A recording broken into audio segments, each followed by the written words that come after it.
What would you do if your drunk nephew destroyed your grandfather's irreplaceable war-era fishing rod and then called it just an old stick? I'm William Torres, and that's exactly what happened when my nephew Tyler carelessly stepped on my most precious possession during a 4th of July barbecue.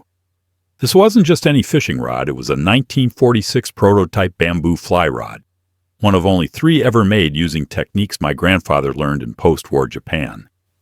The rod was worth $50,000 and insured for that amount, but its sentimental value was priceless. Tyler's response to destroying this family treasure? "Chill out, Uncle William. I'll order you a new one from Amazon." Then he made it worse by telling people I was getting senile and probably broke it myself for the insurance money. You're watching Betrayal HQ, where family disrespect meets strategic justice. If you're new here, we share the real stories of people who turn personal betrayals into life-changing victories, straight from those who lived them. Hit that subscribe button and notification bell, because William's response to this family insult uncovered crimes that threatened his entire legacy. I used the insurance money to do something Tyler never expected. I paid off his fiancée's engagement ring and sent her the receipt. That single act of petty revenge exposed a web of corporate fraud, gambling addiction, and family secrets that went back to World War II. What started as settling a score over a broken heirloom became a battle for a $50 million company. I was hosting my first 4th of July barbecue since my wife Claire died 8 months ago, trying to honor tradition even though my heart wasn't in it. My nephew Tyler showed up late and drunk with his fiancée Caroline, whom I'd met maybe twice. He always kept her away from family events, which I found odd. Against my explicit warnings, Tyler insisted on showing off with my most precious possession, my grandfather's 1946 prototype bamboo fly rod, one of only 3 ever made. I'd brought it out because it made me feel close to Claire and to the grandfather who raised me after my parents died. Within 10 minutes, Tyler stepped on it while distracted by his phone. The sickening crack of irreplaceable bamboo snapping made my heart stop. Tyler's response was callous. "Jesus, Uncle William, it's just an old fishing pole. Chill out. I'll order you a new one from Amazon." As I knelt on my dock, cradling the broken pieces, I overheard Tyler telling his father, "He's losing it since Aunt Claire died, making a huge deal over a stick. Honestly, I think he's getting senile." Those words cut deeper than the rod breaking. Tyler had destroyed something irreplaceable and then questioned my mental state for caring about it. The next morning, I took the broken rod to William Torres, a vintage sporting goods expert who'd been my friend for 30 years. Maxwell literally teared up when he saw the damage. "William, do you understand what Tyler destroyed? This was one of 3 prototypes your grandfather Charles made in 1946 when he founded Torres Outdoor Supply, using bamboo techniques he learned in occupied Japan. Only 2 were known to still exist. One was in the Smithsonian's collection. The rod was insured through our company's vintage equipment policy for $50,000. Maxwell helped me file the claim, and the insurance processed it within a week. But then my daughter Amy, who was COO of Torres Outdoor, called me upset. "Dad, Tyler's telling people you scammed the insurance company. He's saying you probably broke the rod yourself because you need money and aren't thinking clearly since Mom died." I was stunned. Tyler was not only refusing to take responsibility for his carelessness, he was actively spreading lies about my mental competency. The cold anger that settled over me was sharper than anything I'd felt since Claire's funeral. Tyler needed to learn about consequences, and I was about to teach him a lesson he'd never forget. I started asking subtle questions about Tyler around the family. My granddaughter Sophia, 19 and home from college, let something slip when we were alone. Tyler's fiancée Caroline was paying for her own engagement ring. Sophia had seen payment notifications on Caroline's phone during a family event. Caroline had confided in her embarrassed, but saying it was modern and equal partnership. Sophia thought it was weird because Tyler drove a new BMW and had just returned from a golf trip to Scotland. I was appalled. What kind of man makes his fiancée pay for her own engagement ring? I did some discreet research and located the jeweler, Cartier. The ring cost $18,000. Caroline had been making $750 monthly payments for 2 years, with $4,500 still remaining. I made a decision that surprised even me. I went to Cartier, paid off the remaining balance in cash using the insurance money, and requested they mail Caroline the paid-in-full receipt. I included a note. "Your ring is paid in full. You deserve better than paying for your own symbol of love. William Torres." I knew this would humiliate Tyler, but more importantly, it might open Caroline's eyes to exactly who she was about to marry. 3 days later, my phone rang. It was Caroline, and she was crying. She'd received the receipt and didn't know whether to thank me or die of embarrassment that I knew her secret. We agreed to meet for coffee at a neutral location. Caroline was 29, a CPA at a well-respected firm, smart and capable. She poured out her story of financial manipulation. Tyler had convinced her his salary was tied up in stock options and that she should cover certain expenses temporarily. She'd been paying for the ring, most groceries, utilities, even some of Tyler's car payments. Tyler spent freely on golf, trips, and expensive dinners, but always had explanations ready. As I listened with growing concern, Caroline mentioned something that made my blood run cold. A few months ago, I was waiting in Tyler's office at Torres Outdoor.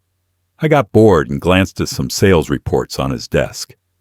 "Mr. Torres, I'm an accountant. I notice patterns automatically." The numbers looked wrong. Regional sales showing huge growth, but the inventory didn't match. When I mentioned it to Tyler, he exploded. He accused me of snooping, said I didn't trust him. But were those numbers accurate? I promised her I'd investigate. I still served on Torres Outdoors board as chairman emeritus, mostly ceremonial since Claire died, but I had full access to all company records. My younger brother Marcus was CEO at 65, and my daughter Amy was COO at 38. Tyler was regional sales director for the Southeast, supposedly our rising star. I requested comprehensive sales and inventory reports for Tyler's territory covering the past 2 years. Marcus was surprised but pleased. "Getting back in the saddle, William?" "Good. We've missed your sharp eye." I took the data home and spent 2 days analyzing it with the detailed mindset that made me a successful engineer before joining the family business. Within 48 hours, I saw exactly what Caroline had seen. Tyler's territory showed 34% sales growth over 2 years, but inventory shipped to that region was only up 12%. The math didn't work. Either sales were fabricated, inventory was being diverted, or both. I needed expert help. I called Caroline and asked if she'd be willing to do a confidential forensic analysis. Her response, "I was hoping you'd ask." Caroline and I spent the next week working together at my house, her laptop and my dining room table covered with spreadsheets. What we found was damning. Tyler had been reporting sales to major retailers that were actually consignment arrangements with return clauses he hadn't disclosed. This inflated his performance numbers and earned him massive bonuses, over $200,000 in the past 2 years alone, while the company's actual revenue was far lower. Worse, there were inventory discrepancies suggesting Tyler was diverting premium fishing equipment to unknown buyers, probably selling it privately and pocketing the cash. Caroline's professional assessment, this was embezzlement, likely exceeding $500,000 over 3 years. I felt sick. This was family. But then Caroline asked a question that changed everything. "Mr. Torres, Why would Tyler break your fishing rod and then accuse you of insurance fraud? What if he was projecting, covering his own fraud? I pulled up the company's insurance claims history. In the past 18 months, there had been 3 claims for damaged vintage equipment from our collection, totaling $140,000. All filed by Tyler. I visited our storage facility.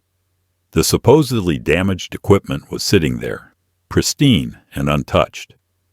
Tyler had been committing systematic insurance fraud against his own family's company. I had evidence of embezzlement, fabricated sales reports, and insurance fraud. I could go to Marcus, the board, or law enforcement. But there was a painful complication. Tyler was Marcus's stepson. Marcus had married Tyler's mother 15 years ago and loved Tyler like his biological son. If I brought allegations without ironclad proof, Marcus would protect Tyler out of paternal love, and the family would fracture. Caroline and I strategized. We needed to involve external auditors to force an independent investigation Marcus couldn't ignore. But before we could execute this plan, Tyler made an unexpected move. At a board meeting I didn't attend, Tyler proposed that Torres Outdoor accept an acquisition offer from Summit Partners, a private equity firm offering $50 million. Marcus was reluctant. The company had been family-owned for 75 years, but Tyler argued it was time to monetize our equity. He presented projections showing the company had plateaued. Amy called me alarmed. "Dad, Tyler's trying to sell our legacy. You need to get back here now." I rushed to an emergency board meeting. Summit Partners was offering $50 million, citing Torres Outdoor's exceptional Southeast regional performance, Tyler's fabricated numbers, as central to their valuation. I asked pointed questions about due diligence and employee protection. Tyler, smooth and prepared, argued that my generation needed to let go of sentiment and allow the company to evolve. It was a calculated insult, painting me as an old man clinging to the past. Marcus was torn. $50 million was life-changing money. Amy strongly opposed the sale. The board deadlocked 3-3. I invoked my right as chairman emeritus to call for a comprehensive, independent audit before proceeding with any sale. For just a moment, Tyler's confident expression cracked, and I saw pure panic. After the meeting, I received an anonymous email. "Tyler has been meeting with Summit for 8 months. Check his expense reports." I had an ally inside the company. I traced the email to Patricia Walsh, our executive assistant for 30 years and Claire's closest friend at the company. Patricia admitted she'd sent it. She'd been uncomfortable with Tyler's behavior for over a year, but didn't know who to trust. She handed me explosive evidence. Tyler had been meeting with Summit Partners for 8 months, sharing confidential data without authorization, and had personally negotiated a consulting contract worth $2 million if the sale completed. Tyler wasn't trying to help the family. He was engineering a sale to personally enrich himself using fabricated data to inflate the company's value. Summit didn't know the numbers were fake. When they discovered the truth post-acquisition, the company's value would collapse, but Tyler would already have his $2 million. I now had enough to destroy Tyler's career and send him to prison, but Patricia said something that broke my heart. Claire knew something was wrong with Tyler. About a month before she got too sick, she asked me to watch him. She said, "If anything happens to me, William will need the truth." "Mr. Torres, your wife left something for you in her desk. She made me promise not to mention it until you were ready." I went to Claire's home office, a room I'd avoided for 8 months in my grief. In her locked desk drawer, I found a sealed envelope addressed to me in her elegant handwriting. The letter inside devastated me. Claire had discovered Tyler's embezzlement 4 months before she died. While reviewing family trust documents during her illness, she'd noticed irregularities and begun investigating. She documented evidence, but became too sick to act. Her letter read, "My darling William, If you're reading this, I'm gone, and I'm so sorry I couldn't finish this fight. Tyler's stealing from the family we built together. More than that, he's cruel. I've watched him manipulate Marcus, dismiss Amy's contributions, and exploit that sweet girl Caroline. The fishing rod, William. Protect Grandpa Charles's rod. It's more important than you realize. The rod contains something your grandfather left for us. Trust your instincts. Save our legacy. I was shaking. Claire had known and carried this burden while dying? And what did she mean the rod contained something? I retrieved the carefully stored pieces and examined them with new eyes. Inside the hollow bamboo sections, hidden for nearly 80 years, I found tightly rolled papers, yellowed but preserved. The papers were original incorporation documents for Torres Outdoor Supply, dated 1946, signed by my grandfather Charles Torres and two partners I never knew existed, H. Nakamura and B. Schmidt. Accompanying letters discussed the company's founding, profit sharing, and a commitment that their families would retain permanent ownership stakes. I was stunned. The official company history said Charles founded it alone. I researched obsessively and discovered Hiroshi Nakamura was a Japanese-American master craftsman Charles met while serving in occupied Japan, and Bruno Schmidt was a German POW Charles befriended. Together, after the war, they developed revolutionary bamboo rod-making techniques. But in 1946, America, publicly having Japanese and German partners, would have destroyed the business. They structured the company with Charles as the sole public owner, but with a binding private agreement that the Nakamura and Schmidt families would each retain 20% equity in perpetuity. If these documents were legitimate, 40% of Torres Outdoor belonged to families who probably didn't even know they were owners. And any sale to Summit Partners would be invalid without their consent. I consulted with corporate attorney Diana Foster, who confirmed the documents appeared legally binding. These would fundamentally alter your ownership structure. You need to locate the heirs before making any decisions. I hired a private investigator to find them. Meanwhile, Tyler, sensing my investigation was closing in, made an aggressive preemptive strike. He called a family meeting and announced he was deeply concerned about my mental health. He cited the insurance fraud over the fishing rod, the inappropriate payment of Caroline's ring, and my obsessive requests for company records. Tyler suggested I should resign from the board for my own well-being. Several family members looked uncomfortable but uncertain. Marcus looked conflicted. I realized Tyler was trying to have me declared incompetent before I could expose him. It was brilliantly cruel strategy. Then Caroline walked in uninvited, and the whole room went silent. Caroline stood in the doorway of Marcus's living room with determined resolve. She announced she'd ended her engagement to Tyler and placed a bound document on the coffee table. "I'm a certified public accountant," she said clearly. "This is a forensic analysis of Tyler's activities at Torres Outdoor Supply. He has embezzled over $600,000, fabricated sales data, and committed insurance fraud." The room erupted. Tyler called her a vindictive ex trying to sabotage him. Marcus demanded proof. Amy backed Caroline's professional credibility. Some cousins sided with Tyler, others with me. The family was fracturing in real time.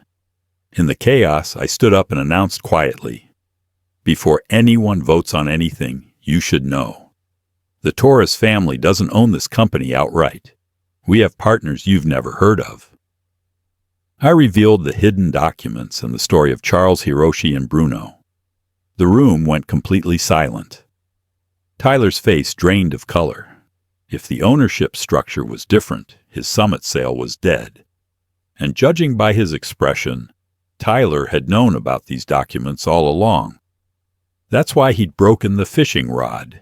He'd been looking for them. The private investigator located the descendants within a week. Hiroshi Nakamura's granddaughter, Keiko Tanaka, 52, was a successful architect in Seattle. Bruno Schmidt's grandson, Hans Muller, 61, ran a fly fishing guide service in Colorado. Neither family knew about their grandfather's stake in Torres Outdoor Supply.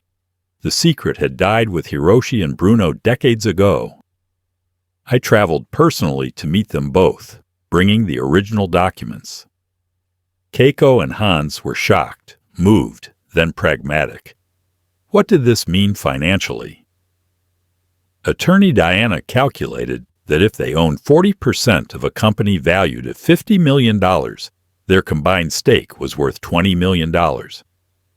They had to decide, claim their inheritance and potentially disrupt the Torres family, or walk away from a fortune.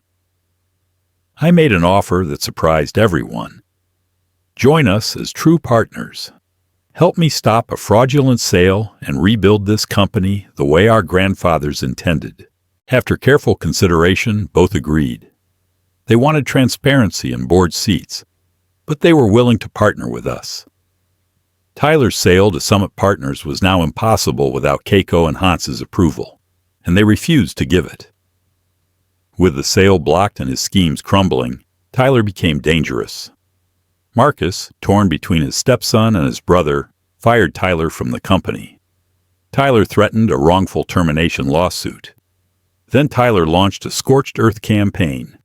He contacted every major client and told them Torres Outdoor was in chaos, that ownership was disputed, and they should cancel contracts to protect themselves.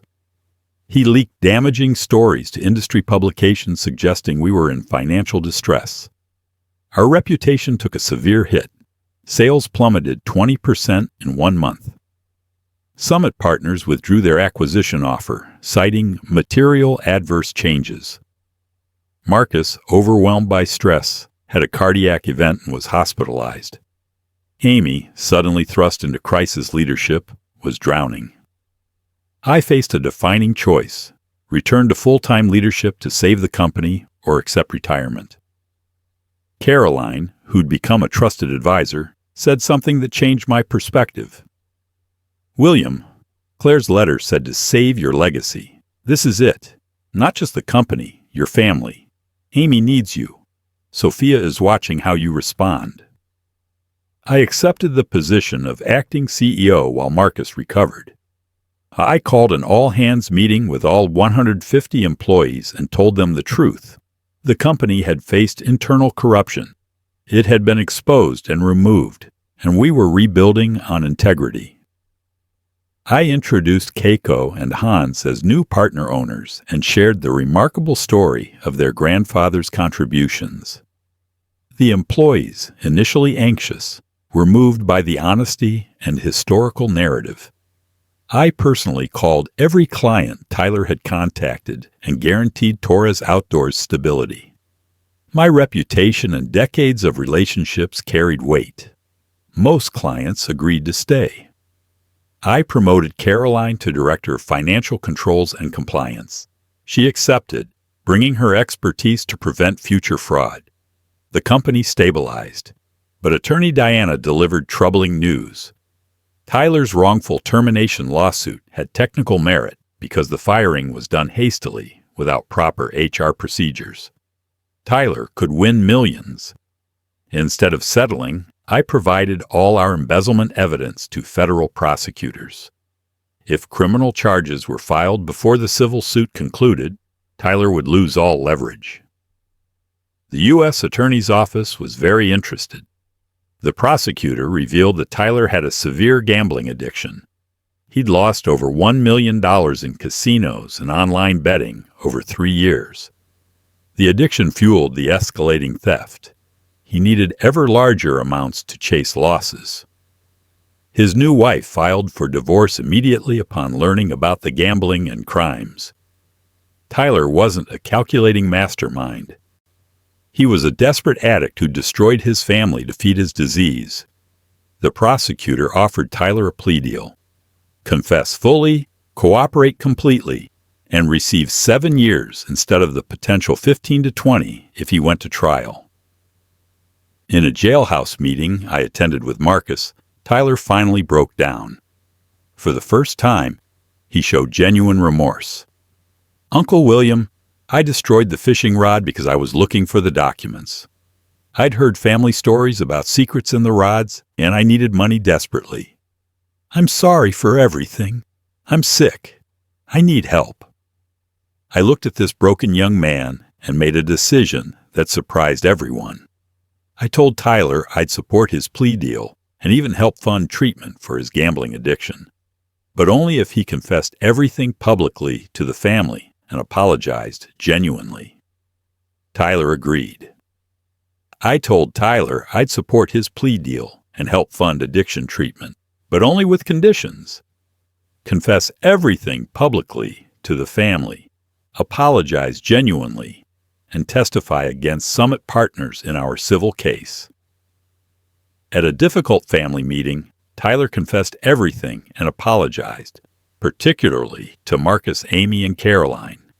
His testimony against Summit strengthened our case enormously. They increased their settlement to $18 million to avoid trial.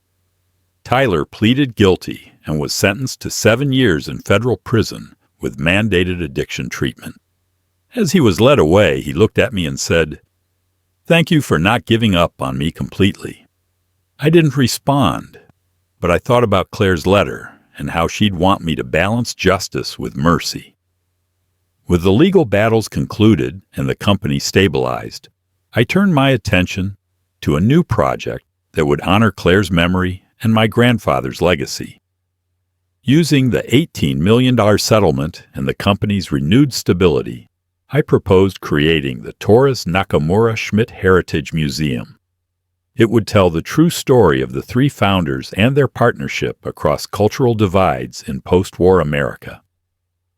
Using the $18 million settlement, we created the Torres Nakamura Schmidt Heritage Museum attached to our headquarters. It told the true story of the 3 founders and their partnership across cultural divides, displaying the restored rods, hidden documents, and interactive exhibits about the period. Keiko, an architect, led the design. Hans contributed artifacts. Amy managed the project. Caroline handled finances. Sophia, inspired by everything, changed her major to museum studies and interned on the project. The museum opened 1 year after Tyler broke the fishing rod, and it was extraordinary. Regional and national media covered it. The story of 3 men, American, Japanese-American, and German, creating something beautiful together after war resonated powerfully. At the opening gala, I gave a speech about broken things revealing hidden truths, honoring Claire's investigation and my journey from grief and revenge to purpose and healing. The audience gave me a standing ovation, but the moment that mattered most was private. Sophia hugged me afterward and whispered, "Grandma would be so proud of you, Grandpa." The museum's success transformed Torres Outdoor Supplies' brand. We were no longer just a regional sporting goods company. We were a symbol of integrity, inclusion, and historical honesty. Sales increased 40% in 6 months as customers responded to our story. Marcus returned as CEO, reinvigorated. Amy was promoted to president. Caroline became our CFO. Keiko and Hans were active board members. I remained as chairman, but finally stepped back from daily operations. 6 months after Tyler's sentencing, I received a letter from him in federal prison. He'd been sober from gambling for a year, attending meetings, and working in the prison's vocational program. He wrote, "Uncle William, I'm not asking for forgiveness. I don't deserve it. But I want you to know that your decision to help me get treatment saved my life. I'm seeing a therapist, dealing with issues I've avoided for years. I have 6 more years to go, but when I get out, I want to be someone Grandpa Charles would have been proud of." I wrote back, "Tyler, redemption is earned through years of consistent change, not words. I'll be here when you get out, but whether there's a place for you in this family depends entirely on who you choose to become." 1 year to the day after Tyler broke the rod, I organized a fishing trip to Colorado's pristine rivers, where Hans guided us. The group included Amy, Sophia, Caroline, Hans, Keiko, and Marcus. We used modern Torres outdoor rods. But I brought something special. A master craftsman had repaired Grandfather Charles's rod using traditional techniques documented in the recovered formulas. It would never be museum perfect again, but it was functional and beautiful, stronger in the place where it was broken. I made the first cast with the restored rod, and as the line unfurled over the crystal water, I felt my grandfather's presence, Claire's enduring love, and my own hard-won peace. I was 69 now, and I'd learned something important. Revenge that heals instead of harms isn't really revenge at all. It's justice seasoned with mercy. As I fished with my expanded family, I reflected on the extraordinary journey. Tyler's careless destruction had led to discovering the truth about our company's founding, healing my relationship with Amy, mentoring Caroline and Sophia, finding new family in Keiko and Hans, and rediscovering my purpose after loss. The petty act of paying off Caroline's engagement ring seemed trivial now, but it was the catalyst that saved everything I loved. That evening around the campfire, Caroline thanked me. "You saw me when I was invisible to myself, William. You changed my entire life." I realized my simple act of generosity had become an act of rescue. For Caroline, the company, my family, and myself. I returned home to Claire's garden, planted a new rose bush in her memory, and finally felt ready to embrace the life I had left. I mounted the repaired fishing rod on my study wall above Claire's photograph. It was no longer just a family heirloom. It was a symbol of resilience, of hidden truths revealed, of broken things made whole. The rod that was broken in anger had been restored through love. And so, I realized with deep gratitude, had I. If William's fishing rod revenge satisfied you, tomorrow's story will leave you speechless. Meet the man whose wife destroyed his entire antique vinyl collection, so he auctioned off her entire art collection for $100 to a scrapyard. Tomorrow's story. My wife destroyed my entire antique vinyl collection, so I auctioned off her entire art collection for $100 to a scrapyard. What happened next proves that sometimes when someone destroys what you treasure most, the only appropriate response is to show them exactly how that feels. Subscribe and hit that bell, because tomorrow's collector's revenge will restore your faith in protecting your passions. See you at Betrayal HQ.